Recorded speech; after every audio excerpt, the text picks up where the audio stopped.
Hey guys, welcome back to my channel.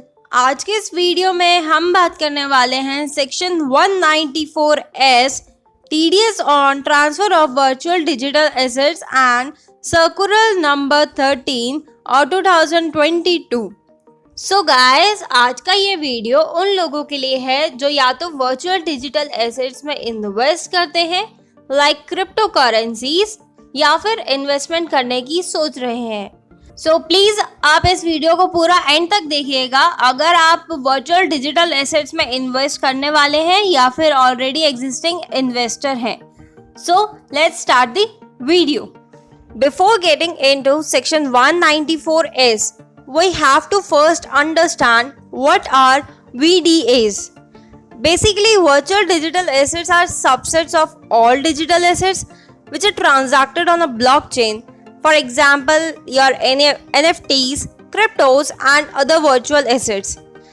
And the Finance Bill 2022 has introduced a section 2 clause 47A of the Income Tax Act 1961 which clearly defines what are virtual digital assets. So as per that clause, VDAs are basically any information, code, number or token.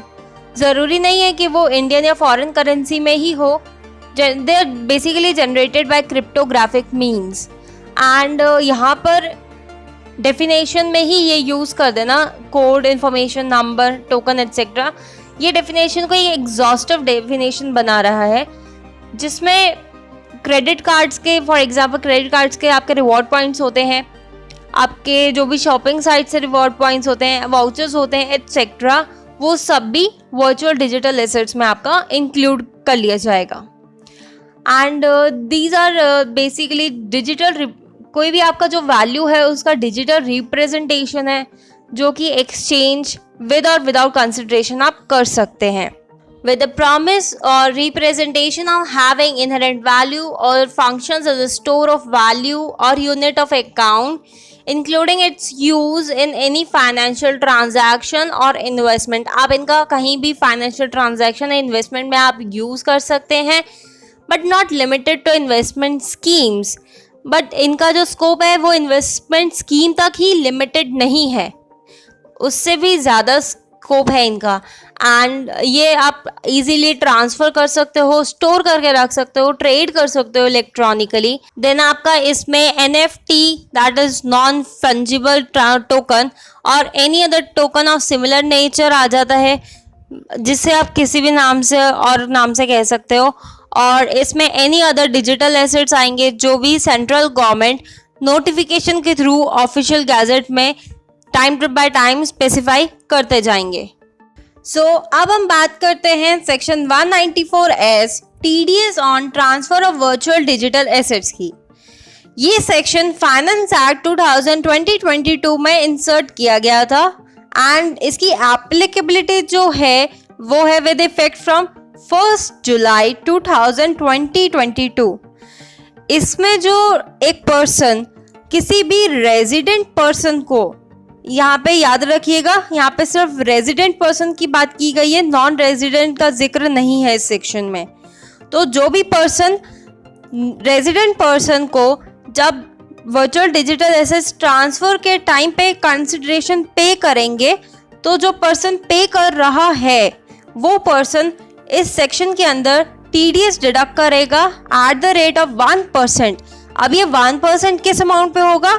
जो amount पे किया जाएगा as consideration, उस पर 1% TDS deduct होगा। And इस section में ये मैंडेटरी है कि जो पर्सन है जो कंसिडरेशन पे कर रहा है उसको मैंडेटरीली टीडीएस डिडक्ट करना है। अब बात आती है कि टीडीएस डिडक्ट कब करना है। टीडीएस तब डिडक्ट करना है at the time of credit of such sum to the account of the resident और at the time of payment whichever is earlier. मतलब जैसे आपने चेक इशू किया है, आज आपने चेक इशू किया है आज की डेट में, जैसे 29 जून को, तो उसको क्लियर होने में 3 दिन लगेंगे बैंक से। तो पेमेंट जो है वो क्रेडिट तो 3 दिन बाद होगी, लेकिन आपने जो पेमेंट है वो तो आज कर दी, तो जो टीडीएस डिडक्ट करेंगे वो आप आज की ही डेट में करेंगे, दैट इज 29 जून 2022। सो कुछ केसेस ऐसे हैं जिसमें आपको ये टीडीएस डिडक्ट करने की रिक्वायरमेंट नहीं होती है। बेसिकली ये एक्सेप्शन है सेक्शन 194S की। सो वो क्या क्या एक्सेप्शंस है? फर्स्टली, जो कंसिडरेशन देना है वो एक स्पेसिफाइड पर्सन ने देना है, पेबल है वो स्पेसिफाइड पर्सन पे करेगा। एंड जो कंसिडरेशन का वैल्यू है या एग्रीड वैल्यू है वो 50,000 रुपये से ज़्यादा एक फाइनेंशियल ईयर में अगर वो एक्सीड नहीं करता है तो आपको इस सेक्शन के अंडर टीडीएस डिडक्ट करने की रिक्वायरमेंट नहीं है। या फिर अगर किसी स्पेसिफाइड पर्सन को नहीं, अदर देन स्पेसिफाइड पर्सन को कंसिडरेशन पे करना है, तो जो वो पे कर रहा है उसका वैल्यू जो है या एग्रीड वैल्यू है कंसिडरेशन का, अगर वो 10,000 रुपये ड्यूरिंग फाइनेंशियल ईयर में एक्सीड नहीं करता है तो भी आपको इस सेक्शन के अंडर टीडीएस पे करने का रिक्वायरमेंट नहीं है। सो बात आती है कि स्पेसिफाइड पर्सन्स आखिर है कौन, किसके लिए है ये एक्सेप्शंस। सो स्पेसिफाइड पर्सन्स जो है वो या तो इंडिविजुअल होगा या फिर Hindu undivided family that is HF होगा। एंड उनकी भी कुछ कंडीशंस हैं, या तो उनका इनकम जो है under head profits and gains of business और प्रोफेशन नहीं होना चाहिए, या तो उनका इनकम है ही नहीं PGBP में, या फिर उनका इनकम तो है PGBP हेड में बट जो अगर वो अपना बिजनेस चला रहे हैं तो उनका जो भी टोटल सेल्स या ग्रॉस रिसिप्ट्स या टर्नओवर जो भी है उनका, अगर वो 1 करोड़ से एक्सीड नहीं करता और उनका जो अगर वो प्रोफेशन एक्सरसाइज कर रहे हैं तो उनका जो टोटल रिसिप्ट है उनका एक्सीड नहीं करना चाहिए ₹50 लाख, तभी वो स्पेसिफाइड पर्सन्स कहलाएंगे। एंड जो ये लिमिट है 1 करोड़ एंड 50 लाख की, ये हम कब देखेंगे? In financial year immediately preceding financial year जिसमें VDA ट्रांसफर हुआ है। फॉर एग्जाम्पल VDA ट्रांसफर हुआ है 22-23 में, तो हम जो ये लिमिट देखेंगे ये कब की देखेंगे? Immediately preceding year that is 2021-2022 की ये रिसिप्ट्स हम चेक करेंगे for finding it specified persons. So next हम बात करते हैं सेक्शन 194S सबसेक्शन 6 की। इस सेक्शन के under CBDT that is central board of direct taxes को ऑथोराइज किया हुआ है गाइडलाइंस इशू करने के लिए या फिर डिफिकल्टीज को रिमूव करने के लिए जो भी इस सेक्शन के रिगार्डिंग आएंगी with approval of central government. And जो भी ये गाइडलाइंस इशू करेंगे वो बाइंडिंग होगी इनकम टैक्स अथॉरिटीज पर भी, एंड जो पर्सन रिस्पॉन्सिबल है कंसिडरेशन पे करने के लिए for transfer of virtual digital assets उस पर भी। CBDT जो है वो इशू करेगा गाइडलाइंस जो कि अप्लाई होंगी ओनली इन केसेस जहां पर ट्रांसफर जो है वो या तो एक्सचेंज पर कर रहे हैं या फिर एक्सचेंज के थ्रू कर रहे हैं। And other cases provisions of section 194S of the act will apply. Next हम देखने वाले हैं who is required to deduct tax under section 194S। So जैसे कि हमने पहले भी देखा था, जो पर्सन कंसिडरेशन पे कर रहा है उस पर्सन को कंसिडरेशन पे करते टाइम पे टीडीएस डिडक्ट करना है। सो जैसे कि अगर हम पीयर टू पीयर की बात करते हैं कि अपने ही नोन में ही किसी से हमने लेन देन कर लिया, लाइक जिसमें डायरेक्ट बायर और सेलर इन्वॉल्व होते हैं, तो वहाँ पर टीडीएस कौन पे करेगा? बायर, जो कंसिडरेशन पे कर रहा है। सो नेक्स्ट हम बात कर रहे हैं उन ट्रांजैक्शंस की जो कि प्लेस हुई हैं एक्सचेंज के थ्रू, जो या तो एक्सचेंज पर की जा रही हैं या एक्सचेंज के थ्रू की जा रही हैं, एंड जिसमें ओनली कैश इन्वॉल्व है। वहाँ पर पॉसिबिलिटी है कि मल्टीपल स्टेजेस पर टैक्स डिडक्शन के कॉन्फ्लिक्ट्स आएँ। फॉर एग्जाम्पल हमारा पेटीएम से हम पेमेंट कर देते हैं, तो एक पेमेंट गेटवे है हमारा पेटीएम। सो वहाँ पे हमें अब ये चेक करना है कि ये रिस्पॉन्सिबिलिटी किसकी है? पेटीएम की है, ब्रोकर की है, हमारी है, या फिर उस एक्सचेंज की है? कौन टीडीएस डिडक्ट करेगा? सो इसको रिमूव, इस कंफ्यूजन को रिमूव करने के लिए, क्लैरिटी देने के लिए सर्कुलर नंबर 13 ऑफ 2022 इशू किया गया, जिसमें ये बताया गया है कि अगर वर्चुअल डिजिटल एसेट्स एक पर्सन के हैं, जो ओनर है उनका वो पर्सन है, कोई एक्सचेंज नहीं है, और जो वो एक्सचेंज हो रहा है वो थ्रू मतलब जो ट्रांसफ़र हो रहा है VDA का वो एक्सचेंज के थ्रू हो रहा है, तो वहाँ पर कौन TDS डिडक्ट करेगा? वहाँ पर बायर जो है वो क्रेडिट कर रहा है या फिर जो पेमेंट दे रहा है टू एक्सचेंज को दे रहा है वो पेमेंट, क्योंकि हम एक्सचेंज के थ्रू डीलिंग कर रहे हैं तो जो पेमेंट है वो डायरेक्टली या ब्रोकर के थ्रू एक्सचेंज को जा रही है। And exchange required to credit और make payment to owner, exchange ही जो जिसने ओनर था जिसने हमें सेल किया था उसके अकाउंट में पेमेंट करेगा, डायरेक्टली करेगा या ब्रोकर के थ्रू करेगा। तो इस सेक्शन के अंडर एक्सचेंज जो है वो टैक्स डिडक्ट करेगा जब भी वो पेमेंट देगा ओनर को या फिर ब्रोकर को, जो भी होगा वो पर्सन, तो वहाँ पर एक्सचेंज को ही TDS डिडक्ट करना है सेक्शन के अंडर। अगर जहाँ पे पेमेंट हो रही है बिटवीन एक्सचेंज एंड सेलर वो ब्रोकर के थ्रू हो रही है तो ब्रोकर और एक्सचेंज तो है वो दोनों ही टैक्स डिडक्ट करेंगे under section 194S। Next, VDA जो है वो ओन करता है, जो उसका ऑनर है वो एक्सचेंज है एंड जो ट्रांसफर हो रही है वो भी एक्सचेंज कर रहा है and on the platform with they are exchanging through exchange. So यहाँ पर कोई भी मल्टीप्लेयर प्लेयर्स नहीं आएंगे, तो जो बायर है वही टैक्स डिडक्ट करेगा अंडर सेक्शन 194S। हाउएवर, अगर कोई एग्रीमेंट है एक्सचेंज और ब्रोकर के बीच में कि जो भी ब्रोकर है वही टैक्स डिडक्ट करेगा जो भी क्रेडिट या पेमेंट होगी, तो उस केस में ब्रोकर अकेला ही है जो टैक्स डिडक्ट करेगा अंडर सेक्शन 194S। यहाँ पर एक्सचेंज इसमें टैक्स डिडक्ट नहीं करेगा इस एग्रीमेंट अगर ये है तो। एंड एक्सचेंज को क्या करना है? एक्सचेंज को फिर अपना क्वार्टरली स्टेटमेंट फर्निश करना है इन फॉर्म 26QF, जिसमें उसका सारा ट्रांजैक्शंस आएगा क्वार्टरली बेसिस पे, जो भी उसने क्वार्टर में जो भी ट्रांजैक्शंस हुई हैं सेल्स की, परचेज की, वो सब आएंगी, किसने किसको कितना कंसिडरेशन पे किया एंड कितना टैक्स उसमें डिडक्ट हुआ है, गवर्नमेंट को कितना टैक्स पे हुआ है before due date as prescribed in income tax rules 1962। And exchange को अपना ITR फर्निश करना पड़ेगा जिसमें वो अपनी सारी ट्रांजैक्शन इंक्लूड करेगा। So next, proviso to subsection 1 और section 194S of the act. वहाँ पर कुछ सिचुएशन ऐसी आ सकती है कि जो कंसिडरेशन है वो इन काइंड है या फिर एक VDA के बदले हमने दूसरा VDA ले लिया, या फिर पार्टली इन काइंड है पार्टली इन कैश है। तो ये सब चीज़ें जो है ये सफिशिएंट नहीं है कि हम अपना TDS लायबिलिटी मीट कर पाएँ।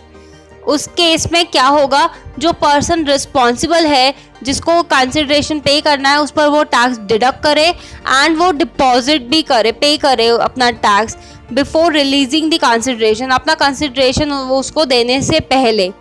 तो इस केस में क्या होगा, जो बायर है वो रिलीज करेगा consideration in kind after seller जो है वो प्रोवाइड करेगा proof of payment of such tax, जैसे कि चालान डिटेल्स हो गई एटसेट्रा। जब तक कि पेमेंट ऑफ प्रूफ सबमिट नहीं किया जाएगा सामने वाली पार्टी को तब तक वो कंसिडरेशन रिलीज नहीं किया जाएगा। हम इस सिचुएशन का एक एग्जांपल लेते हैं, जैसे कि दो VDA हैं A एंड B जो एक दूसरे के अगेंस्ट एक्सचेंज होने हैं और वहाँ पर जो पर्सन्स है both buyers as well as seller. तो एक जो है वो बायर है VDA A के लिए एंड वही सेलर है B का, और जो दूसरा है वो बायर है B का एंड सेलर है A का।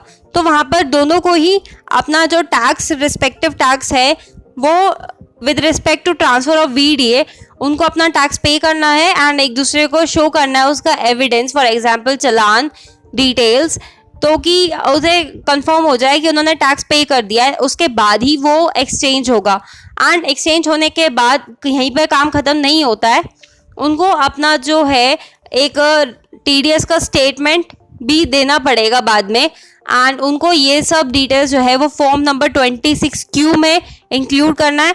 एंड जैसे हमने स्टार्टिंग में कुछ स्पेसिफाइड पर्सन्स के बारे में हमने पढ़ा था, जो स्पेसिफाइड पर्सन्स के लिए है उनके लिए एक न्यू फॉर्म इंट्रोड्यूस किया गया है, फॉर्म 26Q हाउएवर अगर ट्रांजैक्शन जो है वो एक्सचेंज के थ्रू हो रही है तो वहाँ पर ना कुछ प्रैक्टिकल प्रॉब्लम्स आती है इस प्रोविजन को इम्प्लीमेंट करने के लिए। तो इस प्रैक्टिकल इशू को एड्रेस करने के लिए एंड डिफिकल्टी रिमूव करने के लिए यहाँ पे CBDT ने इस सिचुएशन को क्लेरिफाई किया है। एज एन ऑल्टरनेटिव जो टैक्स है वो एक्सचेंज डिडक्ट करेगा। तो ये जो ऑल्टरनेटिव मैकेनिज्म है ये एक्सरसाइज करेगा exchange based on written contractual agreement with buyers and sellers and in case alternative mechanism अगर एक्सरसाइज किया जाता है तो एक्सचेंज है जो है वो दोनों both legs of transaction buyer and seller दोनों के एंड के थ्रू खुद से ही टैक्स डिडक्ट करेगा और गवर्नमेंट को पे करेगा एंड वो अपने फॉर्म 26Q में सारी ट्रांजैक्शंस दोनों की बायर्स एंड सेलर्स की वो शो करेगा उसमें। एंड जो बायर एंड सेलर है उनको इंडिपेंडेंटली कोई भी प्रोसीजर फॉलो करने का ज़रूरत नहीं है इसमें। इस सर्कुलर के पर्पस के लिए एक्सचेंज का मतलब यहाँ पर है जो कि फाइनेंस बिल में बताया गया है, एनी पर्सन कोई भी पर्सन जो ऑपरेट करता है एक एप्लीकेशन को या प्लेटफॉर्म को जहाँ पर VDAs ट्रांसफ़र किए जाते हैं, जहाँ पर मैचिंग होती है कि बायर को जैसे 2 क्वांटिटी लेना है और VDA एंड सेलर को 2 क्वांटिटी ऑफ VDA देना है, तो वहाँ पर मैचिंग करके उसको एग्जीक्यूट किया जाता है ऑन द सेम एप्लीकेशन और प्लेटफॉर्म। एंड जो ब्रोकर है यहाँ पर उसका मतलब है कि कोई भी पर्सन जो ऑपरेट करता है उस एप्लीकेशन प्लेटफॉर्म पर transferring of virtual digital assets and holds brokerage account, जो ब्रोकरेज अकाउंट होल्ड करता है विद एन एक्सचेंज के साथ for execution of such trades. Next, जहां पर एक्सचेंज ऑप्ट करता है टैक्स डिडक्ट करने के लिए under section 194S of the act and उन सच जो ट्रांजैक्शंस है वहां पर क्या पॉसिबिलिटी है कि अगर कंसिडरेशन है वो इन काइंड है और उसको हम कैसे कन्वर्ट करेंगे कैश में, क्या पॉसिबिलिटी है टैक्स अमाउंट डिडक्ट करने की, और फिर कन्वर्ट करने के बाद हम उसे कैसे गवर्नमेंट में डिपॉजिट करेंगे। तो इस रिगार्ड में फॉलोइंग मैकेनिज्म है जो कि एक्सचेंज अडॉप्ट करेगा। फर्स्ट स्टेप इज जब ट्रांजैक्शन होगी जिस टाइम पे एक्सचेंज विल डिडक्ट करेगा TDS in the pair being traded. Example, in case of trade for Monero to Deso, 1% of Monero and 1% of Deso will be deducted as tax. Exchange दोनों पर ही 1% tax deduct कर लेगा और जो balance रहेगा वो customer को ट्रांसफर कर दिया जाएगा। तो जो ट्रेल ऑफ ट्रांजैक्शंस है, एविडेंस जिससे हमें पता लगता है कि एविडेंस है जो डिडक्शन का 1% ऑफ कंसिडरेशन का for every VDA to VDA trade shall be maintained by exchange. Then step 2 will be exchange क्या करेगा, immediately execute कर देगा एक market order for converting this tax deducted in kind, जो भी उसने kind में डिडक्ट किया है 1% Monero 1% Deso, जैसा कि मैंने अभी एग्जाम्पल लिया स्टेप 1 में, to one of the primary VDAs. Primary VDAs क्या होते हैं, like example BT, ETH, USDT, USDC, जो इजीली कन्वर्टेबल होते हैं INR में। सो अब इस स्टेप में बेसिकली एक्सचेंज को मेंटेन करना पड़ेगा time stamps of timing of orders, कब कब उसने कौन कौन से ऑर्डर प्लेस किए, to ensure such conversion of VDAs withheld to be done on immediate basis. सारे VDAs जो उनका टैक्स है वो कन्वर्ट हो जाएं। इन केस जैसे अभी हमने एग्जाम्पल लिया था उसमें हमारा नॉन प्राइमरी फॉर्म जो था VDA का, हमने उसमें टैक्स डिडक्ट किया था, बट अगर जो टैक्स डिडक्टेड है वो प्राइमरी फॉर्म पे ही है, फॉर एग्जांपल ETH पर, तो हम ये स्टेप 2 जो है एक्सचेंज वो कम्प्लीटली इग्नोर कर सकता है। सो स्टेप 3 विल बी जो भी टैक्स डिडक्ट किया जाएगा 194S में प्राइमरी VDAs की फॉर्म में, या फिर जैसे हमने स्टेप 2 में कन्वर्ट करवा लिया था प्राइमरी VDA में, तो वो सारा एक्यूमुलेट कर दिया जाएगा पूरे डे का। इसका टाइम लिमिट जो रहेगा वो 00 आवर्स से 2359 आवर्स तक वैलिड रहेगा, मतलब एक्यूमुलेट करना है हमें। और VDA एक्यूमुलेशन जो है वो एक्सचेंज करेगा जो कि वेरीफिएबल रहेगा from the trial of orders for VDA to VDA traded executed during the day. So next हमारा स्टेप 4, जो हमारा स्टेप 3 में एक्यूमुलेटेड बैलेंस था प्राइमरी VDAs का एट 00 आवर्स, उसको कन्वर्ट किया जाएगा INR में बेस्ड ऑन द मतलब जो मार्केट का रेट रहेगा उस एग्जिस्टिंग टाइम पर, उसके बेसिस पर प्राइमरी VDAs को कन्वर्ट किया जाएगा INR में। एंड देन डिस्क्रिशन को अवॉइड करने के लिए, कंसिस्टेंसी मेंटेन करने के लिए एक्सचेंज जो है उसको 00 आवर्स पे ऑर्डर प्लेस करना चाहिए मार्केट में प्लेस करेगा वो order for the tax withheld जो प्राइमरी VDAs में है, या फिर जो हमने स्टेप 2 में नॉन प्राइमरी से प्राइमरी में कन्वर्ट किए थे ना, उनके लिए प्राइमरी VDA को कन्वर्जन के लिए INR में प्लेस करेगा मार्केट ऑर्डर। एंड जो मार्केट ऑर्डर प्लेस करेंगे तो जो भी सेल मार्केट ऑर्डर्स होंगे वो एग्जीक्यूट करेंगे उस दिन के ओपन बाय ऑर्डर्स पे। एंड जो भी डेटा रहेगा प्राइस एंड क्वांटिटी का, वो हर चीज़ मैच की जाएगी ट्रेड करने के लिए। एंड जो एक्सचेंज है वो सारे ट्रेडेड डेटा को मेंटेन करेगा एंड वो सारा डेटा वेरिफिकेशन के लिए अवेलेबल रहेगा। And it shall be verifiable from system coding that conversion into INR happened at the first available buy order based on the prevailing buy order book of the respective exchange at the time of conversion। Means जो system coding है जो convert कर रहा है primary VDA को INR पे, वो जो है हमने at the time of conversion जब exchange अपने sell order market order करता है तो वो मैच करेगा हर ऑर्डर को, जो भी फर्स्ट अवेलेबल बाय ऑर्डर होगा बेस्ड कि सिस्टमैटिकली जो हमने ऑर्डर किए थे उसके हिसाब से ही वो ट्रेड कंप्लीट कर देगा। And as a practice respective जो भी एक्सचेंज लिक्विडेट कर रहा है VDA को कन्वर्ट करवा रहा है प्राइमरी से INR में, वो प्रोहिबिटेड है कि वो उस VDA को दोबारा बाय नहीं कर सकता। मतलब सेम VDA आपने एक बार सेल किया एंड सेम टाइम पे आप उसको बाय नहीं कर सकते हो।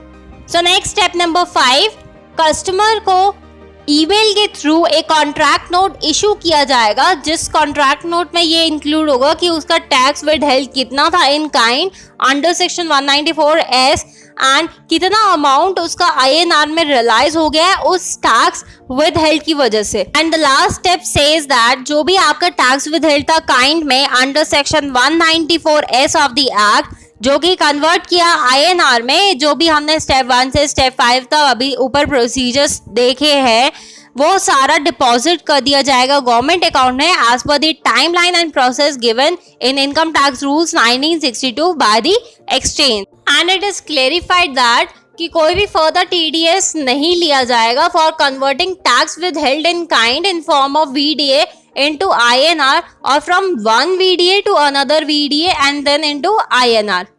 So as per circular number 13 of 2022, there are some more clarifications on VDA.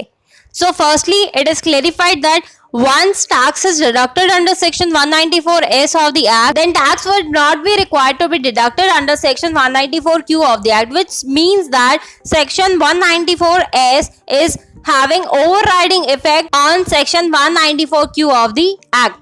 Next, it is clarified that tax required to be withheld under section 194S of the Act shall be on net consideration basis after excluding GST or charges levied by deductor for rendering services. Means जो transfer consideration होगा उसमें GST add नहीं किया जाएगा, उसे exclude करके ही consideration consider की जाएगी। Next, payment gateway not required to deduct tax under section 194S of the act on a transaction. अगर उस ट्रांजैक्शन पे जिस पर्सन को TDS डिडक्ट करना चाहिए था, अगर उस पर्सन ने TDS डिडक्ट कर दिया है तो पेमेंट गेटवे को TDS डिडक्ट करने की जरूरत नहीं है। एंड पेमेंट गेटवे को एक अंडरटेकिंग डिडक्टर से लेना है कि उन्होंने टैक्स जो है वो डिडक्ट कर दिया उस ट्रांजैक्शन पे, so that they don't have to pay और deduct any tax on that such transaction. Next clarification in the determining value or aggregate value of consideration for transfer of VDA। हमने जो specified persons में 50,000 और 10,000 की जो limits पड़ी थी उसके लिए हम जो ट्रांजैक्शन देखेंगे ड्यूरिंग फाइनेंशियल ईयर 22-23 उसमें अप टू 30 जून 2022 तक की ट्रांजैक्शंस का क्या करेंगे, क्या वो कंसीडर की जाएगी या नहीं की जाएगी। सो द क्लेरिफिकेशन इज कि अप टू 30 जून 2022 वाली जो ट्रांजैक्शन है वो कंसीडर की जाएगी, बट 194(s) सेक्शन के लिए जो सम हमें चाहिए वो क्रेडिटेड और पेड होना चाहिए आफ्टर 1 जुलाई 2022। मतलब कि जो टैक्स डिडक्टेड रहेगा वो 1 जुलाई 2022 के बाद वाली ट्रांजैक्शंस होंगी, बट जो 50,000 और 10,000 वाली लिमिट लेनी है उसके लिए 30 जून तक वाली जो ट्रांजैक्शंस हैं हमें उन्हें भी कंसीडर करना पड़ेगा। So guys, that's all for the today's video. Hope you like the video. Please like the video, subscribe to my channel, share the video and in the description box. And to get this link of circular number 13 of 2022, you can check out the description box. Thank you for watching.